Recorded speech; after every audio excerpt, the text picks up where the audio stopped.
Next subject, personal development.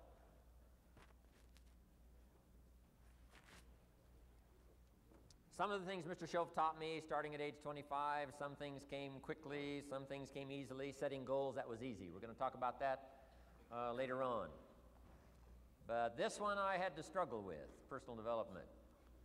It was hard for me to give up my old blame list. It was so comfortable blaming the government and blaming my negative relatives and the company policy, unions, wage scale, economy, interest rates, prices and circumstances and all that. That was difficult for me to give up. That was quite a transition for me to make, and blaming myself. But Mr. Shoaff started out with something very, very important. Let me give that to you.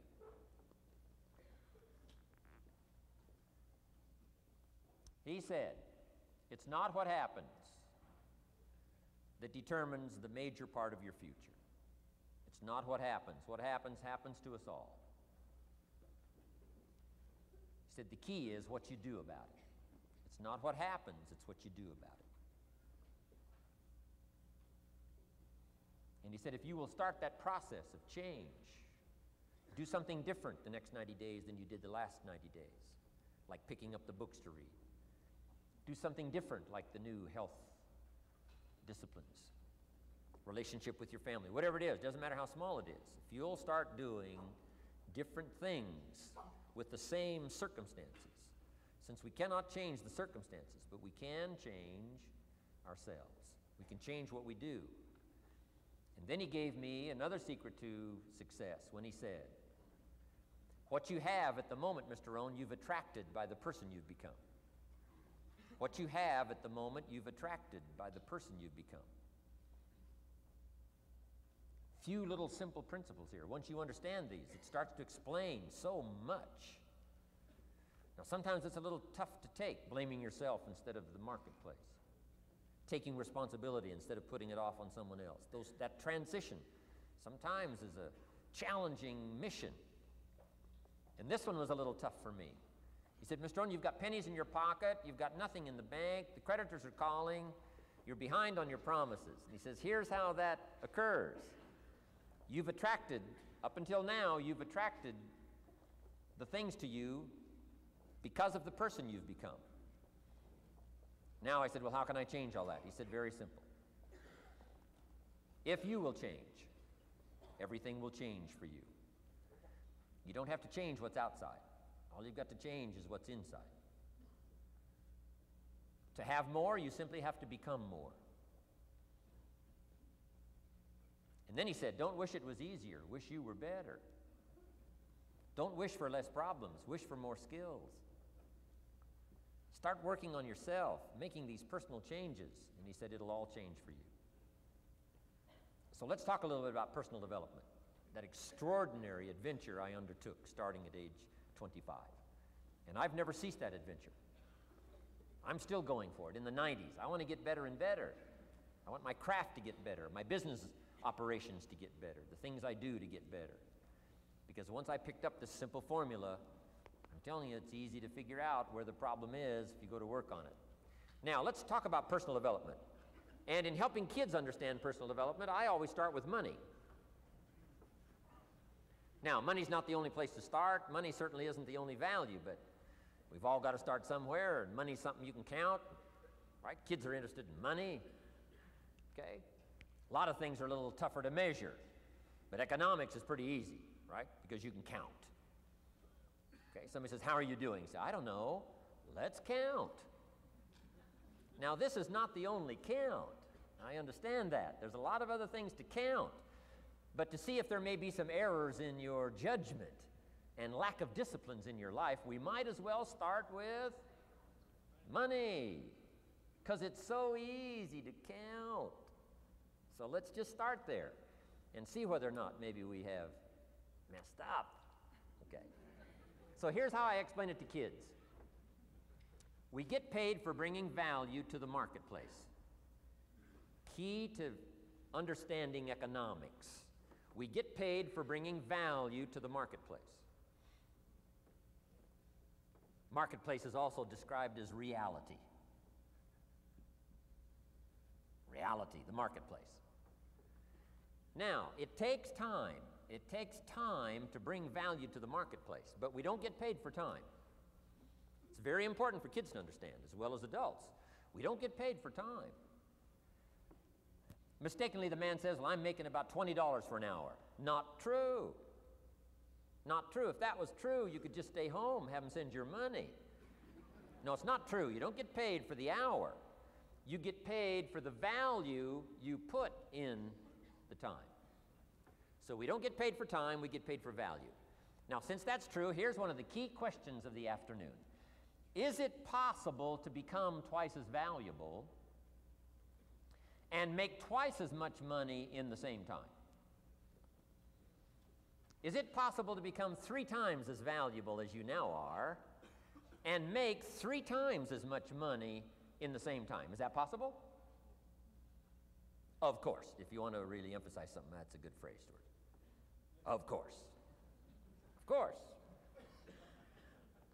Okay. Now, all you have to do to earn more money in the same time is simply become more valuable. America's unique. It's a ladder to climb. Starts down here, what, about $4 an hour?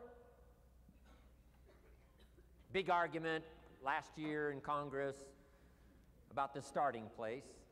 Should be 5, should be 5, should be 5. Well, no, it doesn't need to be 5. Why not start with 4? It's a ladder. Right? This is not a bed. This is a ladder. This is a ladder to climb. Starts at $4. Now somebody says, well, should be 5, should be 5. Well, maybe. If you're going to stay at the bottom for the rest of your life, it probably should be 5. But that's kind of a pitiful way to live. Start and not grow. Start and not change. Start and not become more valuable. Hey, the whole scenario of life is to start, number 1, and what? Become more valuable, number 2. So America's a ladder to climb. Starts at $4 an hour, and the more valuable you become, you just keep moving up the ladder. Top income last year, what, 52 million? Guy that runs Disney? Would a company pay somebody for 1 year's work $52 million? And the answer is, of course. This is one of those of course places. Of course. If you help a company make $1 billion, would they pay you $52 million? The answer is, of course. It's chicken feed. I mean, it's not much money. Now, why that much money? Because he has become so valuable. Now, why would we pay somebody only $4 an hour? They're not very valuable to the marketplace. Now, we got to make that distinction, to the marketplace. Might be a valuable brother, a valuable member of the community, valuable member of the church, valuable member in the sight of God, to the human family, of course, those kind of values. But to the marketplace, which is called what? Reality. Reality is, if you're not very valuable, you don't get much money. Those are called the facts. I mean, that's how that is. Well, then how do you get more money? Simple answer. Somebody says, well, I'll go on strike for more. Well, here's a major problem with that. Here's a major problem with that. You can't get rich by demand.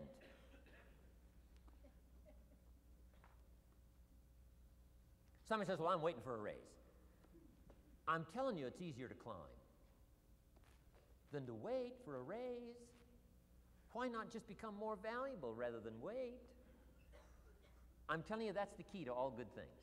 Becoming more valuable. Why would we pay somebody $400 an hour? They've become more valuable to the marketplace. See how this works? I'm telling you, this stuff is so easy. This is America. This is a ladder. How far is it from 4 to 5? I'm telling you, it's not far. $4 to $5 an hour? If you work for McDonald's, haul out the trash, they'll pay you $5 an hour. If you whistle while you haul out the trash, they'll pay you $5 an hour. I'm telling you. You'll get an extra $1 just for a good attitude. Yay, McDonald's. Wear the hat. It's incredible. $5. And then you just keep becoming more valuable, more valuable, more valuable. I got a telephone call 5 years ago. The company said, we're ready to expand internationally. We need some help. I was sort of semi-retired, right? Looking for the next exotic beach. They said, no, Mr. Rohn, we got a project for you, right? We're going to expand internationally. We could use your help. Next little while, we'll add some millions to your fortune, make it worth your while. I said, okay. I thought later, isn't that interesting that they called me? My second thought was, of course they'd call me. Who else would they call? I mean, you know, I can get the job done. Now, how come I got a telephone call worth millions? I had become valuable. Now, I'm a farm boy from Idaho. I was raised in obscurity. 1 year of college, and I thought I was thoroughly educated. Made all kinds of mistakes galore. At age 25, the creditors are calling me saying, hey, you told us the check was in the mail. I got pennies in my pocket. I got nothing in the bank. I'm behind on my promises. How come I get a telephone call 5 years ago and it's worth millions? I changed. I turned my life around. Is it possible to become worth millions? Speaking economically, now there's a lot of values to become, but let's just talk economics. Is it possible to become that valuable? And the answer is, of course. Now let me give you the secret. Shoaff said, here's the secret, Mr. Rohn. Learn to work harder on yourself than you do on your job. Once I got that, it turned my life around. Learn to work harder on yourself than you do on your job.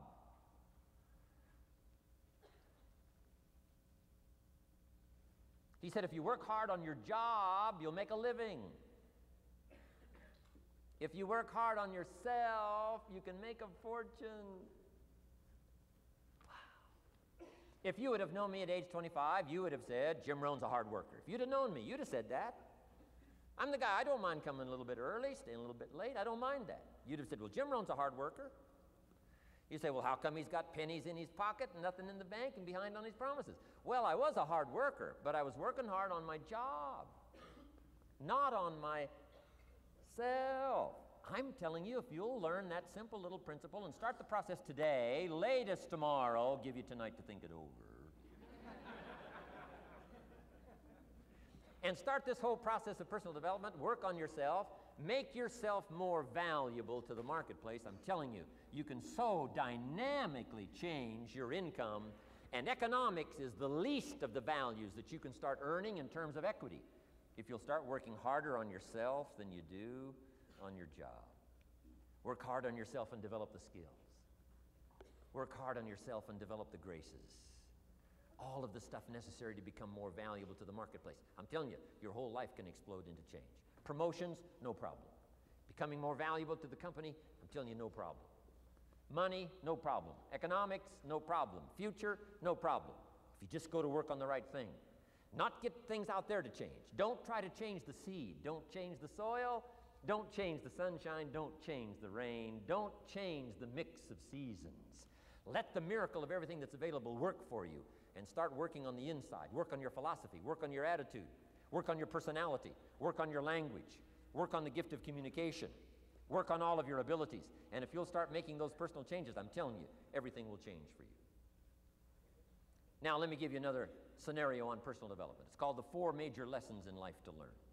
Before we get to the 4 major lessons in life to learn, let me give you a key phrase for your notes. Here it is. Life and business is like the seasons. Life and business is like the seasons.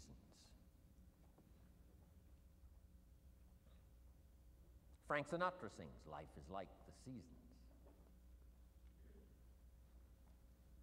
Now, here's one of the key phrases that changed my life. Starting at age 25, you can see this whole scenario. Personal development for me began.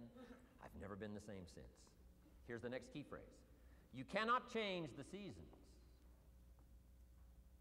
but you can change yourself. You can't change the seasons, but you can change yourself. My best hope, right? When I'm 25 years old, my best hope was to go through the day with my fingers crossed saying, I sure hope things will change. I sure hope things will change. It seemed to be my only way for my life to get better if things would change. Here's what I discovered. It isn't going to change. It isn't going to change. I did a seminar one time for Standard Oil executives and management in Honolulu, now known as Chevron. And we're talking economics one day around the conference table. And one of them said to me, Mr. Rohn, you know some fairly important people around the world. You have a chance to travel internationally. Can you tell us what you think the 80s are going to be like? Now you can tell how far back this goes. I said, what do you think the 80s are going to be like? And I thought for a moment, and I said, gentlemen, I do know the right people. And I do have some experience, I think I can tell you. So they all leaned in a little closer, and I said, gentlemen, based on the people I know and based on the best of my own experience, I think in the 80s it's going to be about like it's always been. Aren't you glad you came today? I mean, that's inside stuff. I don't just spread that around everywhere. It's going to be about like it's always been. It isn't going to change. To hope that it'll change is called whistling in the wind, being so naive, hoping for something that isn't going to occur. I can give you the shortest history lesson that you can imagine in one sentence. What describes human history on the spinning planet the last 6,500 years? Let me describe it for you in one sentence. Here's human history in one sentence. Opportunity mixed with difficulty. That's about as simple as you can put it. And opportunity mixed with difficulty isn't going to change. The man says, well, if it isn't going to change for the future, if it isn't going to change in the 90s, how will my life ever change? Answer, when you change. And if you will change, everything will change for you. Your bank account will change, your income will change, your future will change. The ability to acquire your dreams will change. It'll all change if you will change. And now let's go through the scenario of the seasons. Life and business is like the seasons. Let's cover them. Here's number one, major lesson in life to learn. Learn how to handle the winters. You say, well, Mr. Rohn, a lot of this stuff is fairly obvious. That's true. Just need somebody like me just to come along and remind us. This is what this is called today, a reminding session. I got no new truth for you to discover. This is all old stuff. We just need to hear it again. Somebody get on our case a little bit, right? We all need that. Here's number one lesson, learn how to handle the winters. That's obvious. The winters come right after falls. And pray tell how often? Every year, according to written history, for the last 6,500. To cross your fingers and say, I hope it doesn't come. I'm telling you, we call that naive. Now, there's all kinds of winters. Not just the winter of the season, but there's all kinds of winters. Winter time, the down time, the discouraging time. One writer called it the winter of discontent. The winter when you can't figure it out, the winter when it all goes wrong. Economic winters, social winters, political winters, and personal winters. When your heart is smashed in 1,000 pieces, the nights are unusually long. It's called winter time. Barbra Streisand sings, it used to be so natural to talk about forever, but used to be's don't count anymore. They just lay on the floor till we sweep them away. You don't sing me love songs. You don't say you need me, and you don't bring me flowers anymore. A song of winter. But hey, we're acquainted with all those winter scenarios. We've been through them all. Now the question is, what do you do about the winters? Well, you can't get rid of January by tearing it off the calendar. But here's what you can do with the upcoming winters of your life. The long ones, the short ones, the easy ones, the more difficult ones. Here's what you can do. Get wiser and stronger and better. Just make a list of that trio of good words. Wiser, stronger, and better. To challenge for yourself the upcoming winters of your life, don't you think you could read more? Pick up the scenario, pick up the books, pick up the cassettes. That's why we put stuff on cassettes so you can listen to it, put it in books so you can read it. Now putting it on video so you can see it. I'm telling you, anybody that wants to can get wiser. Next is stronger. Anybody can get stronger. If you're willing to do the push-ups, you can get stronger. If you're willing to put yourself through the paces, you can get stronger. Can you develop stronger skills? And the answer is yes. Start practicing, practicing, practicing. And you can get stronger. Can you get stronger in handling life situations? Of course. But you got to go to work on yourself. You can't blame out there wishing it was easier. Wish you were stronger. And here's the last one, get better. Anybody can get better. Language, we can all get better. I've been lecturing now for 33 years, and I'm telling you, today versus 33 years ago, I'm better. First time I gave a talk, I stood up, my mind sat back down. I mean, I've been through that whole deal. Opened my mouth, nothing came out for a while. My knees are banging together, the sweat's pouring off my face, I'm shaking like a leaf. It's called terror, in case you haven't tried it. Those first attempts. But I'm telling you, I got through it, and I did it again, and I got through it, and I did it again, and I got through it. And now, of course, I can lecture for a few hours in one day. Anybody can get better. Develop the skills, okay? Handle the upcoming winters. Don't wish away the winters. That's called naive. Wish for the skills. Wish for the strength. Wish for the wisdom. Here's the second major lesson in life to learn. Learn how to take advantage of the spring. Uniquely enough, spring follows winter. And pray tell, how often? 6,500 times. I mean, those are good odds. I'd gamble on it one more time. I mean, those are good odds. Every time. You can't beat those odds. Spring is called opportunity. Another day is called opportunity. Days follow nights. How about that? And how often? Every day.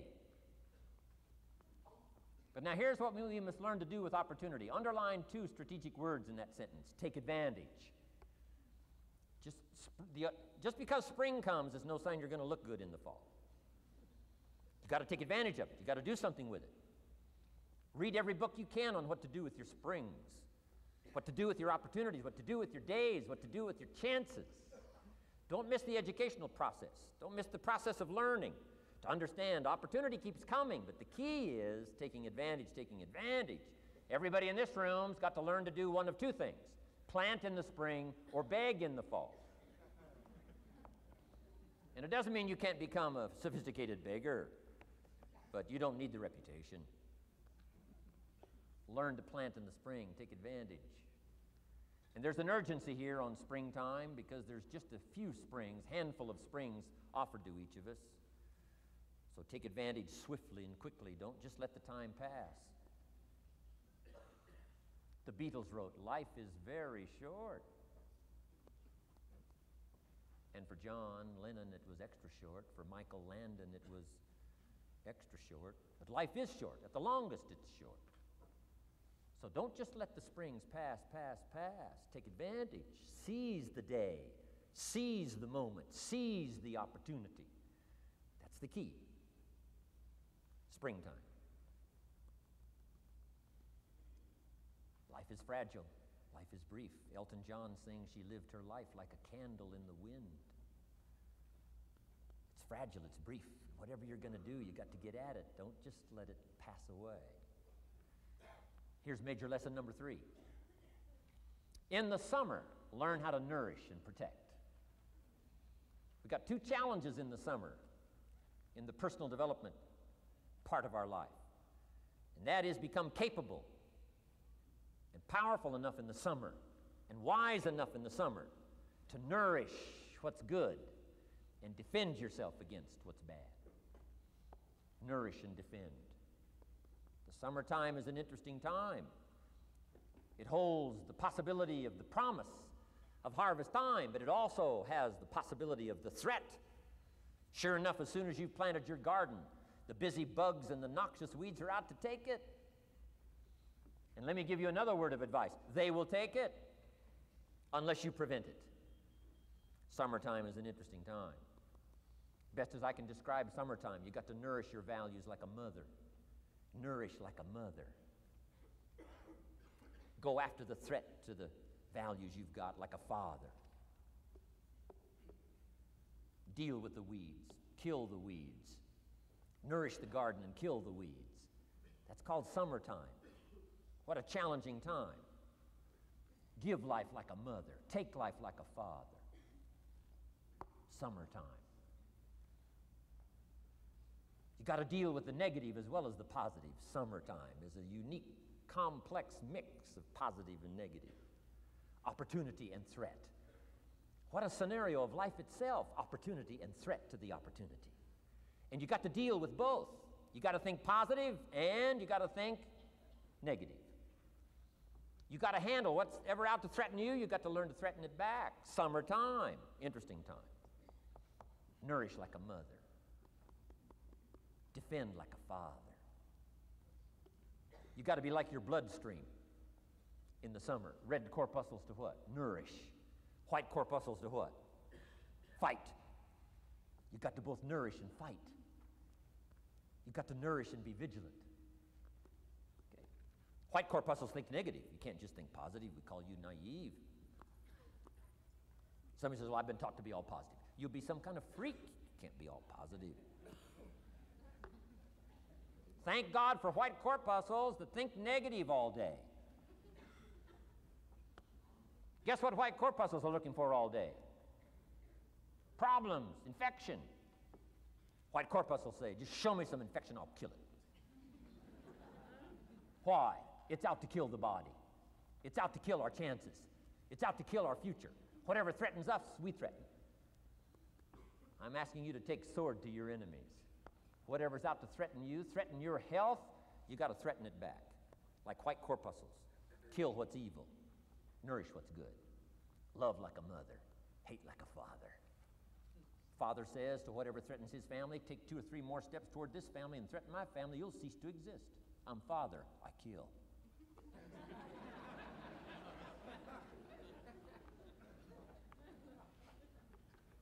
Don't let the weeds take your garden. Wreck your chances for a good harvest. Deal with your enemies in the summer. Called good and evil. The great struggle in life is called good and evil. Tyranny and liberty. Sickness and health.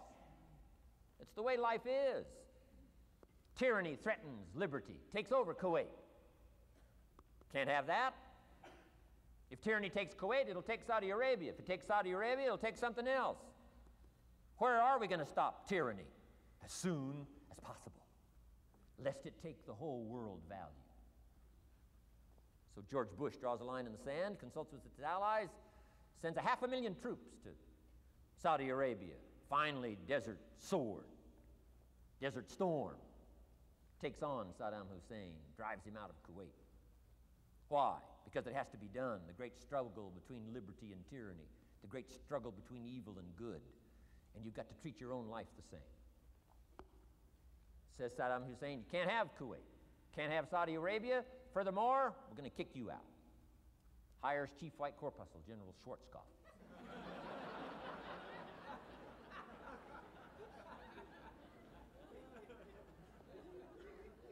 Takes care of the matter. I'm asking you in the summer, nourish like a mother. Threaten whatever threatens you like a father. Now you can also turn around the scenario, that's true. Love like a father, hate like a mother.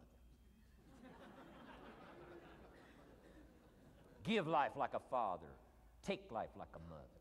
You can turn the scenario around. The key is both love and hate. Single parents have got the greatest challenge. Love like a mother, hate like a father. Love like a father, hate like a mother.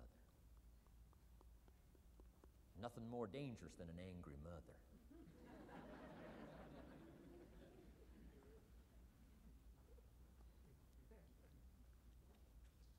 Beware the female species of the animal. They call her Black Widow spider.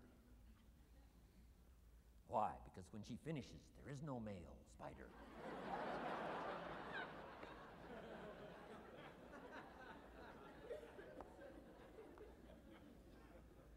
I saw this article. I was flying on an airplane up in Canada. I saw this article in one of the airplane magazines. Showed a picture of this guy with his shirt off, these claw marks down his back, teeth marks in his neck. The guy almost got killed. He was out in the woods, saw a mama bear with her little cub. Said, oh, this looks cute. Had his flash camera, went flash, flash, took a picture. Mama bear treats it unkindly, promptly chases him. Caught him, almost killed him before they got to him. Beware, Mama Bear. So, love like a father, hate like a mother. However you want to treat this scenario, it's very important. It's called summertime. Part of the personal development challenge is to be challenged to learn to nourish all of your values, from a garden to a family relationship, to a love affair, to a marriage, to a business, anything that's valuable to you called equity. You got to nourish it, you got to feed it, you got to take care of it, but you've also got to defend it. It's called the way things are. Key. In the summer. Now here's number 4. Fourth major lesson in life to learn. In the fall, in the harvest, learn to reap in the harvest without complaint. Important part of personal development. Reap in the harvest without complaint. Take full responsibility. Once you've learned this scenario, it's not the seed, it's not the soil, it's not the sunshine, it's not the rain, it's not the miracle of the giving of life, it's not the seasons that's to be criticized. We must take personal responsibility. So in the harvest, take personal responsibility. It's your crop. Whatever you've reaped, it's your crop. Take responsibility. No complaint. And here's the next one. No apology. The best of human maturity is no apology if you've done well, and no complaint if you haven't. Knowing that that's where the answers lie, within, and then without, in the miracle of the possibilities that we have to work with. Those are the 4 major lessons in life to learn. Let's talk about some more parts of personal development. Here's the first one. Physical. The physical side. Got to take care of yourself. Do not neglect to take care of yourself.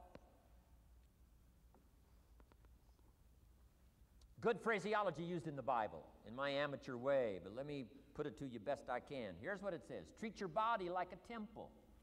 That's a good phrase, good suggestion. A temple meaning something you'd take extremely good care of. A temple, that's a good phrase. Treat your body like a temple, not a woodshed. A temple, a temple. Take good care. It's the only place you've got to live currently. The temple. Nutrition. My mother studied nutrition, passed it along to me, passed it along to my father, my children, my grandchildren. What a legacy that was. Learning to just take care of your stuff. Key phrase. Some people don't do well because they don't feel well. They've got the gifts, they've got the skills. Maybe they just haven't taken care of themselves. They don't have the vitality. Key phrase, vitality is a major part of success. Vitality. So take care of yourself. I know a guy that raises racehorses. I'm telling you, the guy feeds his horses better than he feeds himself. He's so careful how he feeds his horses. He's so careful what they eat. He's so careful that they get everything. And because of that extreme care, I mean, these are magnificent animals. They can run like the wind. But you ought to see this guy. 10 steps up a flight of stairs, and I mean, he's all out of breath. His horses can run like the wind, and he can hardly make it up the steps. The guy takes care of his animals better than he takes care of himself. Some people feed their dogs better than they feed their kids. Physical. Now, there's all kinds of parts to physical. Here's one. Appearance is part of the physical. Never have a second chance to make a first impression. The physical side. And here's some of the best advice on appearance I can give you. It comes from ancient script again. It says, God looks on the inside, people look on the outside. Isn't that good information? Now you say, well, people shouldn't judge you by how you look. Well, let me give you a clue. They do. They do. You can't deal in these shoulds and shouldn'ts. You'll be tipped over the rest of your life. Now, of course, when people get to know you, they'll judge you by more than what they see. But at first, they're going to take a look.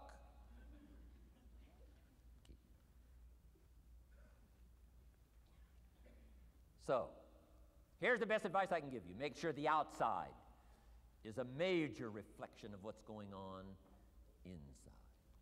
The physical side. A few minutes a day, stay healthy. A little bit of nourish, a little bit of study on nutrition, stay healthy. Key. Now here's the next part of personal development, the spiritual part. Now, I'm an amateur on the spiritual side. I do happen to believe that human beings are more than just an advanced life form. An advanced species of the animal kingdom. I do believe humans are a special creation. That's just my personal belief, and I don't ask you to buy it. But here's what I do ask you to buy. If you do believe in spirituality in any manner, here's my best advice. Study it and practice it. Do not neglect your values. Do not neglect your virtues. If you do believe in spirituality, my advice is study it and practice it. Don't let it go unstudied. Don't let it go unnourished, if you do believe. That's my best advice on the spiritual side. Now here's the third part. The mental side. Part of this personal development challenge is to develop mentally. Learn, study, grow, change. It's what schooling is all about. And the human development takes time, incredible amounts of time. That's why we've taken the time for this seminar. It just takes time. Some things you can't cover in a 20-minute speech. You can't cover in a little 5-minute talk. It takes time. For humans, it seems like more time than any other life form, human beings. The little wildebeest in Africa. Guess how much time it's got as soon as it's born to be able to run with the pack so it doesn't get eaten by the lions? Guess how much time it's got? A few minutes. As soon as the little wildebeest is born, tries to stand up, falls down. Its mother nudges it, gets it to stand back up, falls back down. Finally, on little shaky legs, it tries to nurse. Mother pushes it away. She moves away, so it can't nurse. Why? You can't nurse now. You've got to develop some strength now. The lions, the lions, the lions. Falls down, gets back up, tries to nurse. Mother pushes it away. No. You got to get these legs strong. How much time have we got? Not much time. Mama wildebeest says, not much time.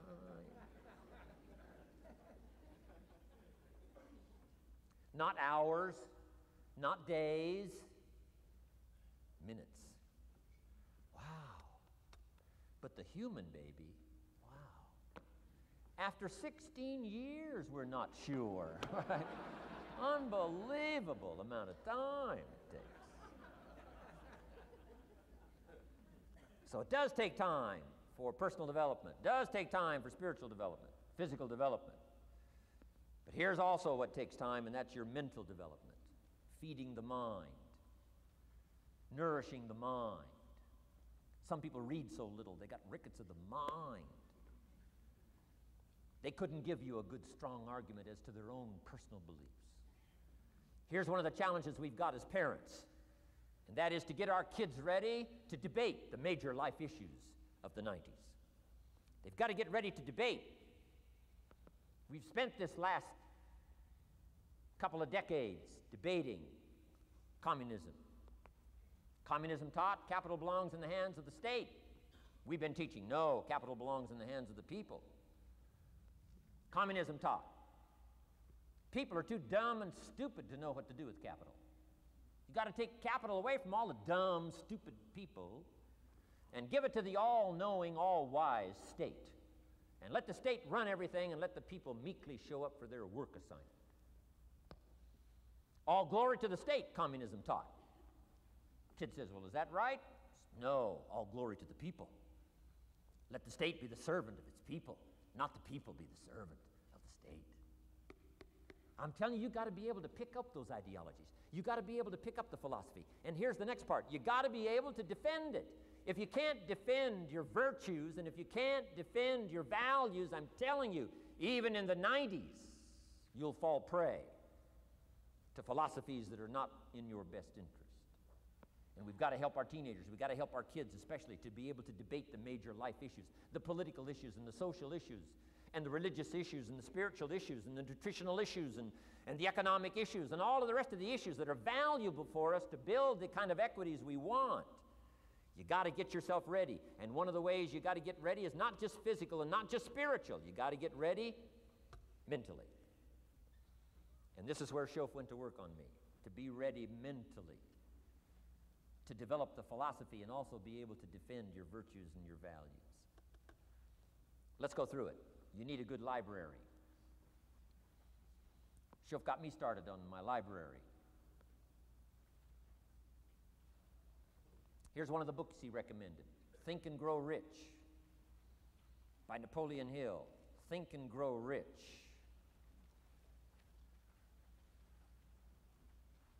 Shof said to me, doesn't that book and title intrigue you? Think and Grow Rich.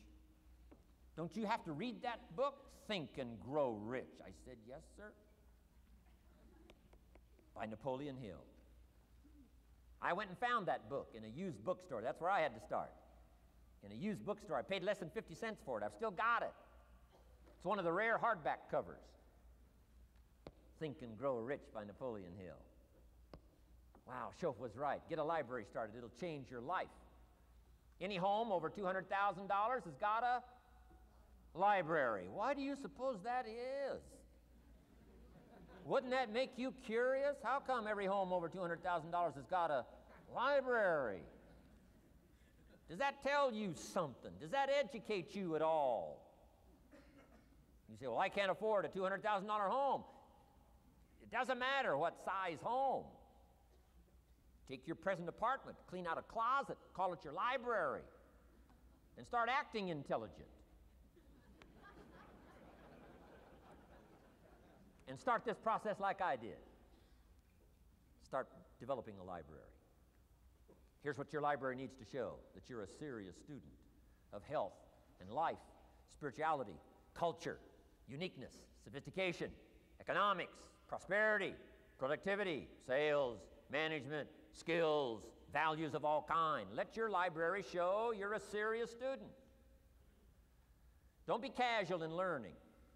Don't be lazy in learning. Okay. Information is the key. Okay. Learning is the beginning of wealth. Learning is the beginning of health. Learning is the beginning of prosperity. Learning is the beginning of democracy, the beginning of freedom. All values, all virtues start with the learning process. So don't be lazy in learning. Don't be lazy in gathering the library that will teach you and instruct you. And I got that book, Think and Grow Rich. Some of the ideas in that book inspired me no end, helped me to change my life. Now, it's got some weird stuff in it.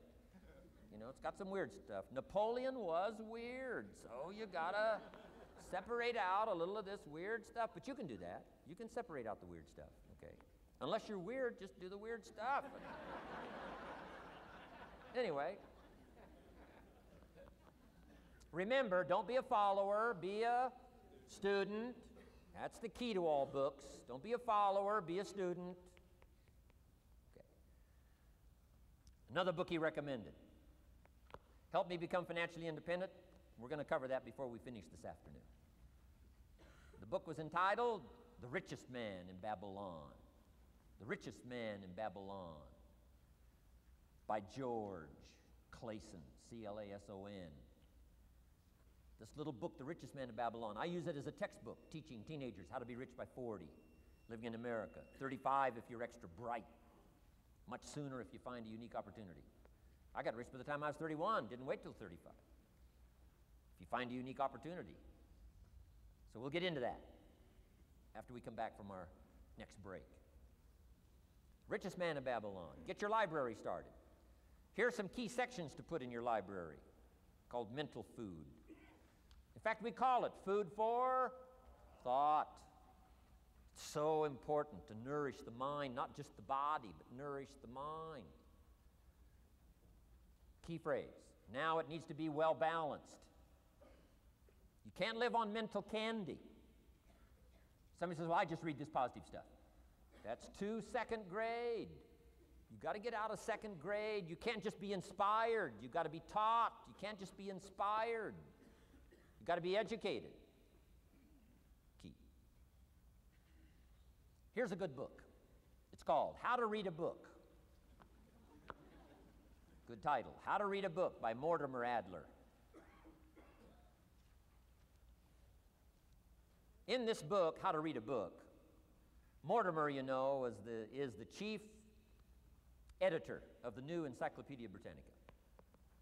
A good set of books, right, to have in your library.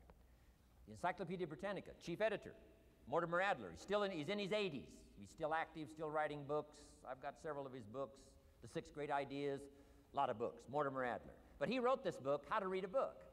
Now, in this book, How to Read a Book, not only does he give you some good suggestions on how to get the most out of a book. It's one thing to read it, it's another thing to get the best out of it. He'll give you some techniques on how to get the best out of a book. It's very good. But here's what's also in his book, How to Read a Book, a list of what he calls the best writings ever written. The best writings ever written. I've used it as a centerpiece for my library. So I'm just asking you, take a look. If it suits you, fine. If it doesn't suit you, hey, keep looking till you find something to suit you. But well balanced. Let me give you some of that balance. Number one, history. We've all got to have a sense of history. American history, national history, international history, family history, political history. We all need a sense of history. Shortest history lesson, opportunity mixed with difficulty. No matter how far back you go, 1,000 years ago, 2,000 years ago, 3,000, 4,000 years ago, I'm telling you, it all reads the same. Once you understand the thread that it isn't going to change, then what's going to change for my life? Answer, looks like I'm going to have to change. History helps us to understand how it is, what there is to work with, seed, soil, sunshine, rain, and what human beings have done with it in the past. And how many of them have, like I did by age 25, they have messed up. That's what history's for. Be a good student of history. Here's a good book, Lessons of History by Durant. Lessons of History by Durant. This little book is only 100 pages, but I'm telling you, it's so well written, you'll be intrigued, as I was. This little book, Lessons of History by Durant.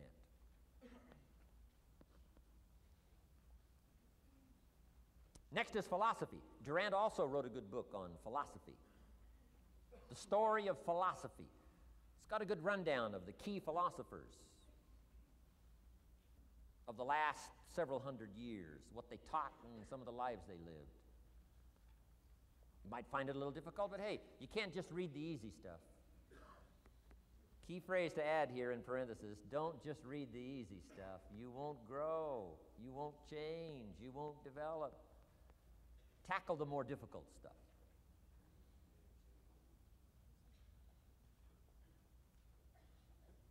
Next, novels. Novels are good.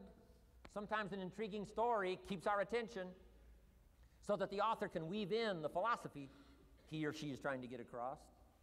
Ayn Rand was probably better at that than anybody else I could possibly think of. Atlas Shrugged, some of those towering novels.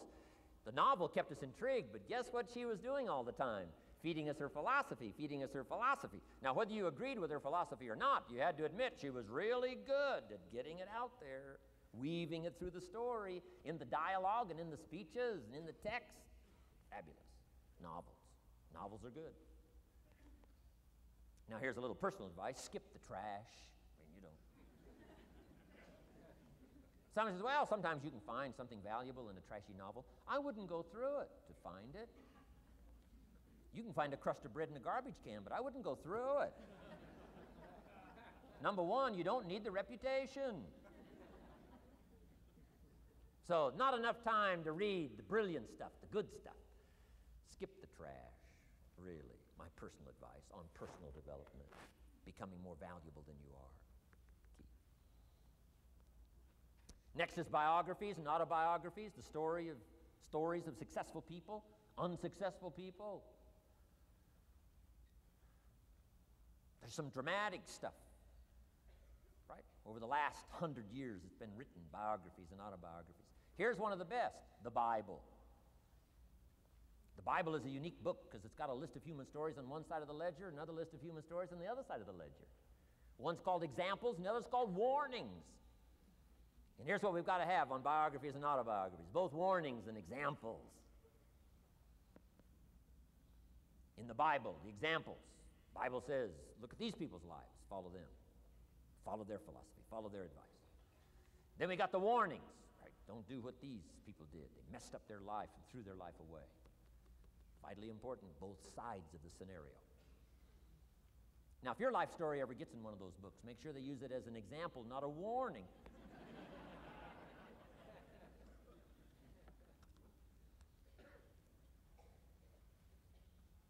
Also, we need balance, both sides, balance, good and evil, biographies, autobiographies.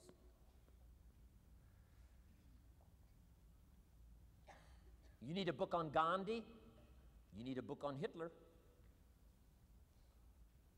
One to illustrate how high a human being can go, and the other one to illustrate what?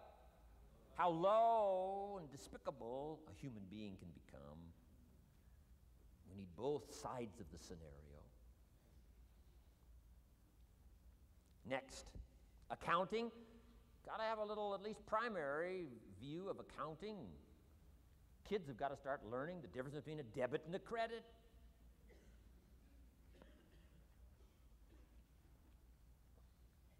Next is law. We all need, right, a little bit. You don't have to be a lawyer, but you got to know contracts, what to sign, what not to sign, backups, good advice, how to be safe rather than sorry. All of us need a little law, not a lawyer, but a little law, especially these complicated days. Everything's in court these days. I learned this the hard way. Company wanted to borrow money a long time ago, up in Canada. Company wanted to borrow some money. The bank said, well, yes, we will loan the company the money if Mr. Rohn will sign personally. And I wanted to play hero, and I knew the company could pay it back. $250,000. So I signed. No problem. Sure enough, within less than a year, they paid it all back. $250,000. I am now a hero. Well, about a year later, this company gets in financial trouble. They go back to the bank and borrow this $250,000 again. I said, I hope my phone doesn't ring because I won't sign the note this time. Because I knew they were in trouble. I knew they were probably going to go bankrupt. My phone never rang. I'm off the hook. Sure enough, within less than a year, the company goes bankrupt. Can't pay. But I get this letter from the bank saying, Dear Mr. Rohn, since the company cannot perform its obligation and pay this $250,000, and since we have here your personal guarantee, would you please send us your check for $250,000? I said, hey, hold it. There must be some mistake here. I signed that first note, and they paid it all back. I wouldn't have signed the second note. I didn't sign the second note. Well, what I didn't know I had originally signed was a continuing guarantee. So now I know what the word continuing means.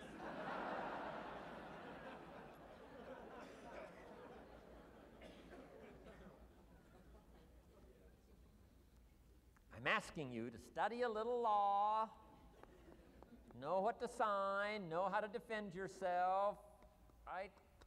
Say, hey, we'll get back. Don't sign too quickly. I mean, there's all kinds of things here. Be a student.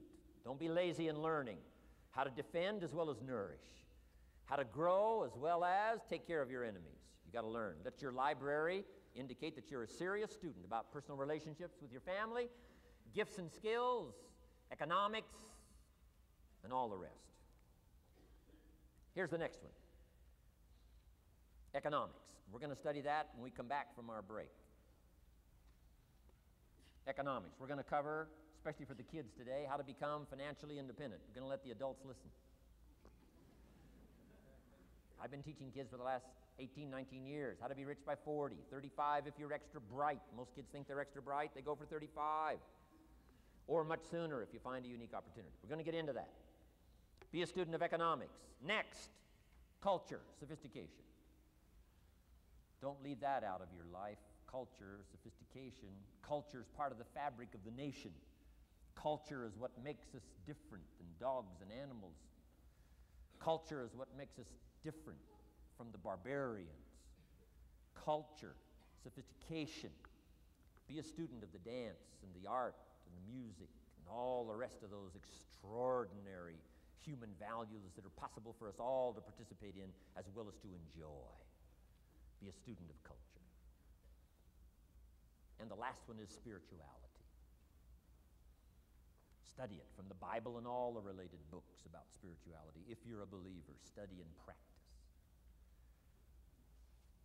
Let your library show you're a serious student. Next, keep a journal.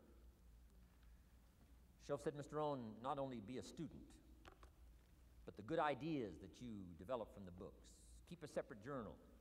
Write all this stuff down. Here's what he said. Don't trust your memory. If you're serious about becoming wealthy and powerful and sophisticated and healthy, influential, cultured, unique, keep a journal. Don't trust your memory. If you listen to something valuable, write it down. If you come across something important, write it down. Write it down. Now, I used to take notes on pieces of paper and torn off corners and backs of old envelopes and restaurant placemats and long sheets and narrow sheets and little sheets and pieces thrown in a drawer. Found out, best way, keep a journal. I've been keeping these journals now since age 25. It makes up a valuable part of my own learning, and it's a valuable part of my library. My own journals now form a good portion of my own library. The stuff.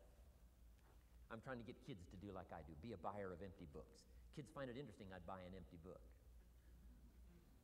Especially at my status in life. What did I pay for this one? $26. Kids say, $26 for an empty book? Why would you do that? Well, the reason I paid $26 is to press me, to see if I can't find something worth $26 to put in here. And I'm telling you, all my journals are private. But if you got a hold of one of my journals, you wouldn't have to look very far until you would say, this is worth more than $26. I must admit, if you got a glimpse of Mr. Rohn's journals, you'd have to say he is a serious student. Not just committed to his craft, but committed to life, committed to skills, committed to learning, to see what I can do with seed and soil and sunshine and rain and miracle and possibilities and turn it into equities of life and treasure, family relationships, enterprise, sales, management, gifts galore, everything you want, all available, especially in America. I'm asking you, keep a journal. I call it one of the three treasures to leave behind. Let me give you that. One of the three treasures to leave behind. Number one is your pictures. Take a lot of pictures. Did you ever look back, right? 2 or 3 generations, just a handful of photographs way back there. Wouldn't it be something if there was album after album, thousands of pictures to help tell the story? A picture's worth 1,000 words. Don't be lazy in capturing the event. How long does it take to capture the event? A fraction of a second. How long does it take to miss the event? A fraction of a second. Errors in judgment or disciplines. Take lots of pictures. Help tell the story. Click, click, got it. Click, click, got it. Key. I go to Taiwan to lecture. Taipei, Taiwan. Grand Hotel. Neat place to do a weekend seminar. I got 1,000 students. Guess how many cameras? 1,000 cameras. They all bring their cameras. They wouldn't miss the event, take pictures. Takes me more time to take pictures than it does to do the lectures. Here's my new American friend. Here's my new American friend. Click, click, save it. Got it. 1,000 words, each one. What a scenario. Don't miss the pictures. When you're gone, one of the things to leave behind, the treasure in picture as well as in words. Next, your library. The library that you gathered, that taught you, that instructed you, that helped you to defend your ideals, that helped you to develop a philosophy, that helped you to become wealthy and powerful and healthy and sophisticated and unique. The library that helped you conquer some disease, the library that helped you to conquer poverty, the library that caused you to walk away from the ghetto, the library, the books that instructed you, fed your mind and fed your soul. Leave your library behind. One of the greatest gifts you can leave behind is your library. Stepping stones out of the darkness into the light, your library. So leave your books behind. Your books will be more valuable than your couch. Your books, your books, your books. And third is your journals. The ideas that you picked up. The notes you took at seminars like this. Wherever you found an occasion to gather something valuable and put it in here so you could go back over it and go back over it. Repetition is the mother of skill. Read it one more time. Learn it one more time. See if you can digest it one more time. Let it coach you one more time. Let it teach you one more time. Let it inspire you one more time. Words are inspirational. The lyrics of a song. And not just read it once. That's why we put our stuff on cassettes so you can go through it again and again and again. If you hear a beautiful song that does something to you, you don't say, well, that's enough. Don't need to hear that again. No.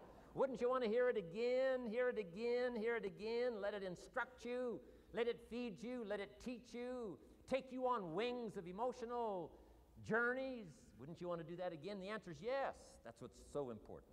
And here's what's important. One of the things to leave behind, that's your journals. All the stuff you took the meticulous time to gather. One of the greatest proofs that you're a serious student. Taking pictures, that's pretty easy. Buying a book at a bookstore, that's pretty easy. Here's one that's a little more challenging. Be student enough of your own life and your own future and your own destiny. Be student enough to take the time to keep the notes and keep the journal. You'll be so glad you did. What a treasure to leave behind when you go. Your journals. Wow. I wouldn't be without mine now. I'm in Carmel, California, one of my favorite places. It's where I wrote my first book called Seasons of Life. I went to this little church one Sunday morning. First time I'd been there. Little small church, I don't know, 150 people. Classic sermon that morning. Classic sermon. One of the best I've ever heard in all of my life. I happened to be there.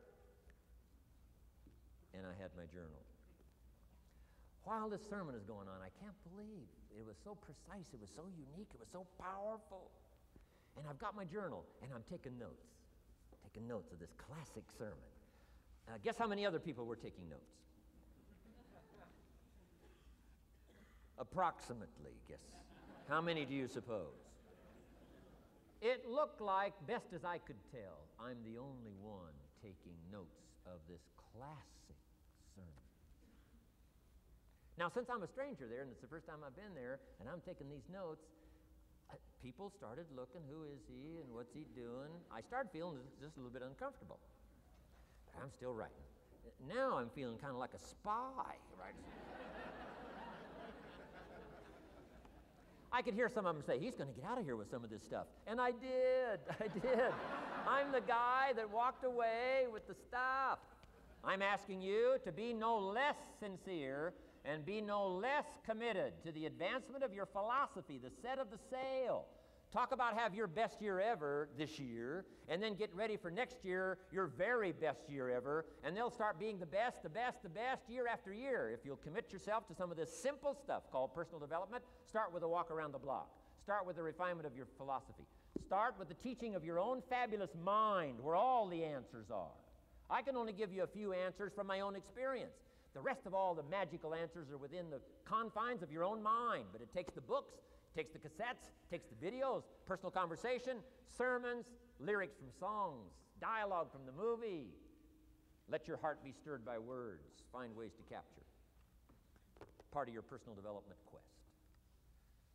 Now here's the last subject on personal development just before we take our break. Isn't this good stuff? I'm telling you, this stuff changed my life. Turned me every way but loose. I've never been the same since my teacher gave me some of this simple instruction, how to go from where you are to where you want to go, how to go from what you are to what you want to become, how to go from pennies to treasure, how to go from nothing to fortune. It's all within the confines of this stuff that I've been trying to share with you. Laboring best I can. Words are clumsy when you try to in your experience. But I'm doing my best today, and I'm excited about it. Appreciate you taking all these good notes. Good students today. I appreciate that.